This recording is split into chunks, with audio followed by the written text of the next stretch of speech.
have disdained any interest in decoration and design, equating contentment with discarnate and invisible matters instead.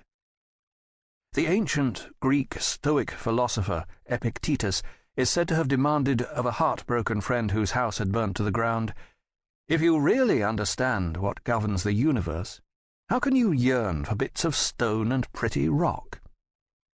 It is unclear how much longer the friendship lasted.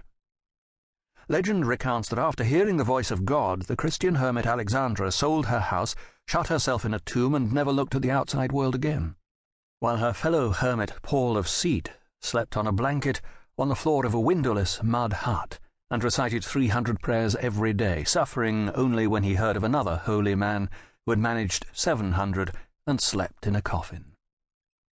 Such austerity has been a historical constant. In the spring of 1137, the Cistercian monk St. Bernard of Clairvaux travelled all the way around Lake Geneva without noticing it was even there. Likewise, after 4 years in his monastery, St. Bernard could not report whether the dining area had a vaulted ceiling, it does, or how many windows there were in the sanctuary of his church, 3.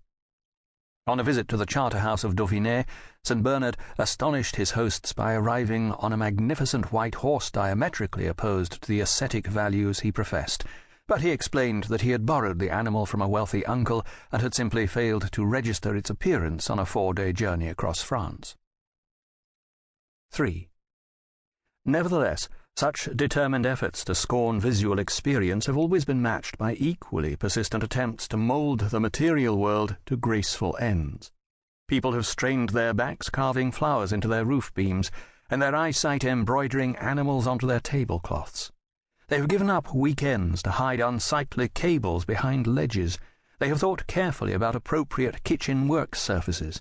They have imagined living in unattainably expensive houses pictured in magazines, and then felt sad, as one does on passing an attractive stranger in a crowded street. We seem divided between an urge to override our senses and numb ourselves to our settings, and a contradictory impulse to acknowledge the extent to which our identities are indelibly connected to and will shift along with our locations.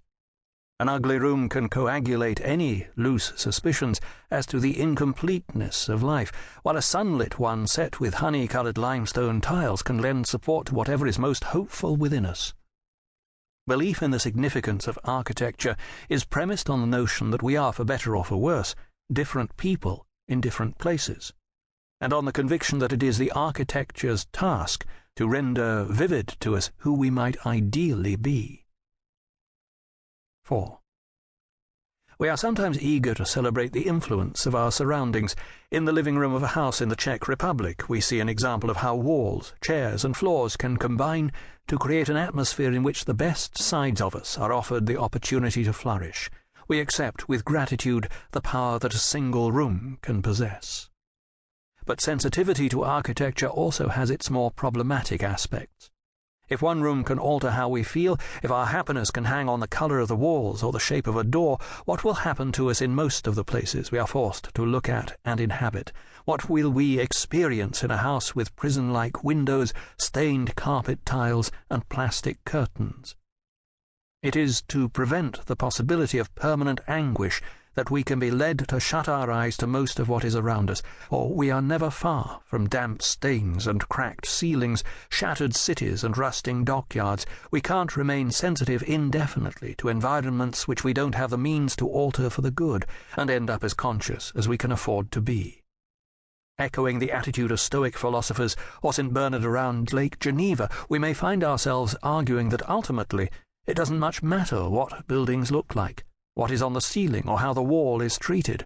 Professions of detachment that stem not so much from an insensitivity to beauty as from a desire to deflect the sadness we would face if we left ourselves open to all of beauty's many absences.